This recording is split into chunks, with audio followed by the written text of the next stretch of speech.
Hello दोस्तों, ITC के बारे में बात करेंगे। क्वार्टर 3 के रिजल्ट्स आ रहे हैं और इंटरिम डिविडेंड भी कंपनी के द्वारा आ रहा है, उसको डिस्कस करेंगे।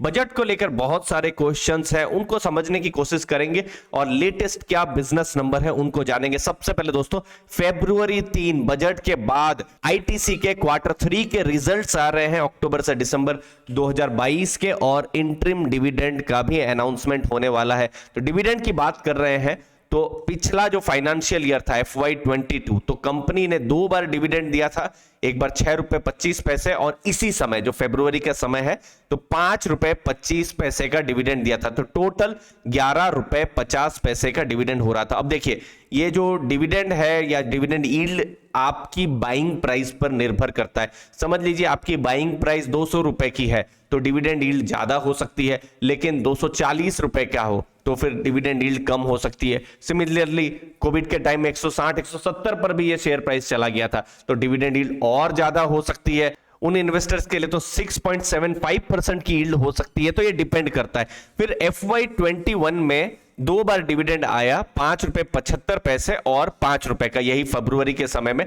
तो दोनों का अगर हम डिविडेंड को बात करें तो 10 रुपए 75 पैसे का तब डिविडेंड आ रहा था। उसके पहले जो फाइनेंशियल ईयर था, फाइनेंशियल ईयर 20, 10 रुपए 15 पैसे, फिर 5 रुपए 75 पैसे, और फिर बिल्कुल जो 2017-18 के समय में 5 रुपए 15 पैसे का डिविडेंड था। तो यहां पर दोस्तों आप देख सकते हैं कि किस हिसाब से 5 रुपए 75 पैसे से 10 रुपया 15 पैसा ये डिविडेंड इंक्रीज हुआ था। तो इसके पीछे एक कारण है कंपनी की डिविडेंड डिस्ट्रीब्यूशन पॉलिसी, जो मैं आपको लाइव दिखा रहा हूं। ये पॉलिसी 18 मार्च 2020 की ये डिविडेंड पॉलिसी है, जहां पर कंपनी ने कहा कि वो जितना भी कमाएंगे, मतलब प्रॉफिट करेंगे, उसका 80 से 85% profit after tax as a dividend अपने शेयर होल्डर्स को वो डिस्ट्रीब्यूट कर देंगे। तो अभी वही पॉलिसी पिछले कुछ सालों से चल रही है। मतलब आप ऐसा मान सकते हैं कि कंपनी जितना कमा रही है तो ऑलमोस्ट उतना ही वो डिविडेंड के जरिए अपने शेयर होल्डर्स को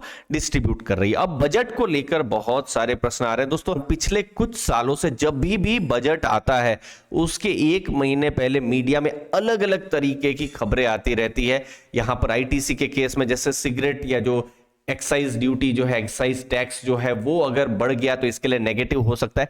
तो देखिए, ये हमको उत्तर February 1 को ही मिलेगा। अभी हम कोई भी एक्सपेक्टेशन रखें वो सही नहीं है। हो सकता है कोई भी टैक्स पर ऐलान ना हो सकता है थोड़ा सा टैक्स बढ़े, हो सकता है बहुत ज्यादा टैक्स बढ़े जिसकी वजह से सिगरेट्स की कीमतें बढ़ जाए और वॉल्यूम्स पे असर पड़ जाए। लेकिन एक्चुअली में हमको नहीं पता है कि February 1 को क्या होने वाला है। तो हम स्पेकुलेशन पर कभी भी बात नहीं करते, भरोसा नहीं करते। जब डेटा आता है, न्यूज आता है, तभी हमको लगता है हम फाइनल नेक्स्ट स्टेप के बारे में डिस्कस कर सकते हैं। तो February 1 मेरे ख्याल से हम सबको वेट करना चाहिए, जिस दिन कॉन्क्रीट न्यूज आएगी कि यहां पर क्या हो रहा है। दोस्तों, अब कैसा क्वार्टर 2 में रिजल्ट हो रहा था, और ये मेरे ख्याल से किसी भी इन्वेस्टर्स के लिए देखना बहुत जरूरी है, क्योंकि कंपनी प्रॉफिट करनी चाहिए। तो देखिए, रेवेन्यू 27% बढ़ा है, 13,356 करोड़ से बढ़कर 16,971 करोड़। प्रॉफिट्स आप देखेंगे 3,697 करोड़ से बढ़कर 21% यहां पर प्रॉफिट हुआ है। अब जब हम कंपनी के प्रॉफिट्स की बात कर रहे हैं तो आईटीसी एक कॉन्ग्लोमेरेट है, बहुत सारे बिजनेसेस हैं।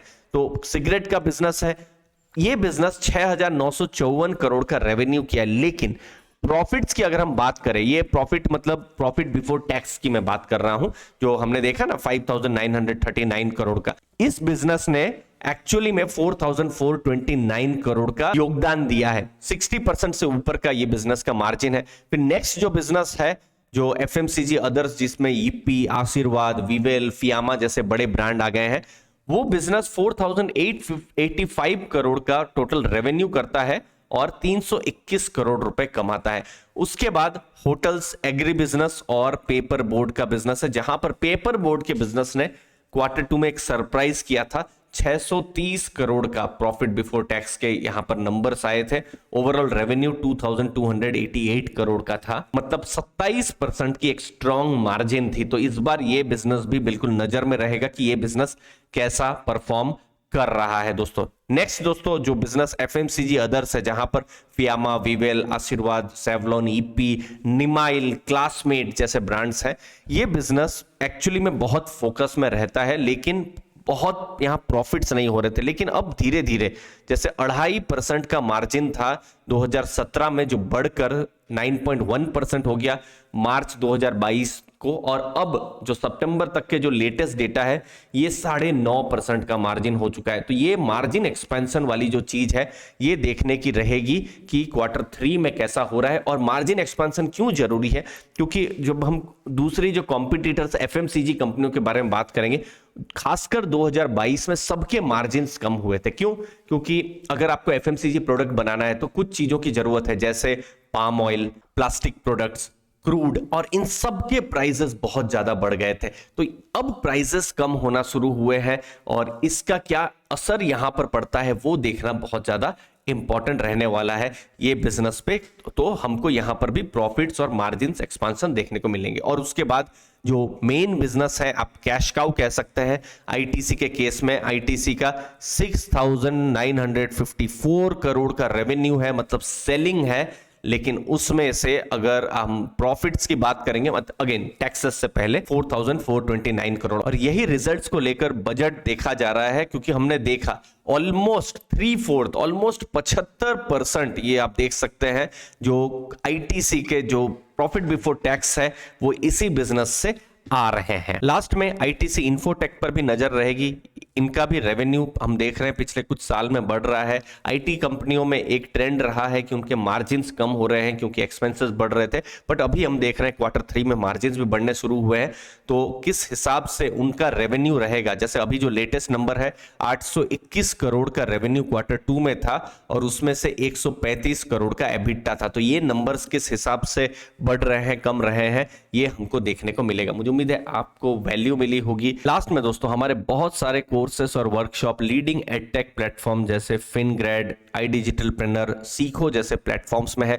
वहां पर बहुत सारा प्यार भी इन कोर्सेस को मिला हुआ है, अच्छे अच्छे रिव्यूज भी मिले हुए हैं। लेकिन अब अर्ली फाइनेंशियल आजादी का ऐप भी लाइव है और इस ऐप के जरिए किस हिसाब से इन्वेस्टिंग को सिंपल किया जाए उस पर हमारा फोकस है। अल्टीमेट कॉम्बो कोर्स है जिसे आप एक्सप्लोर कर सकते हैं स्टॉक सिलेक्शन और दूसरा सेक्टर एनालिसिस के ऊपर।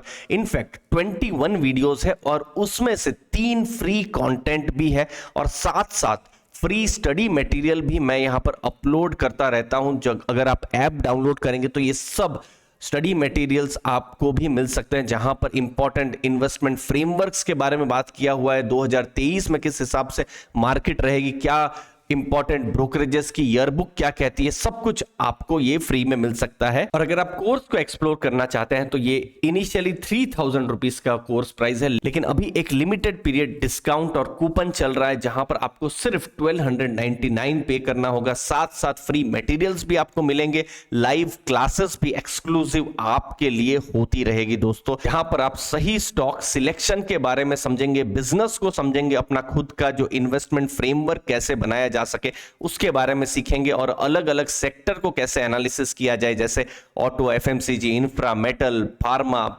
इंश्योरेंस, बैंक्स, इन सब के बारे में हम बात करते रहेंगे। डिस्क्रिप्शन बॉक्स में लिंक है, आप एक्सप्लोर कर सकते हैं। आपके समय के लिए बहुत बहुत धन्यवाद। थैंक यू दोस्तों।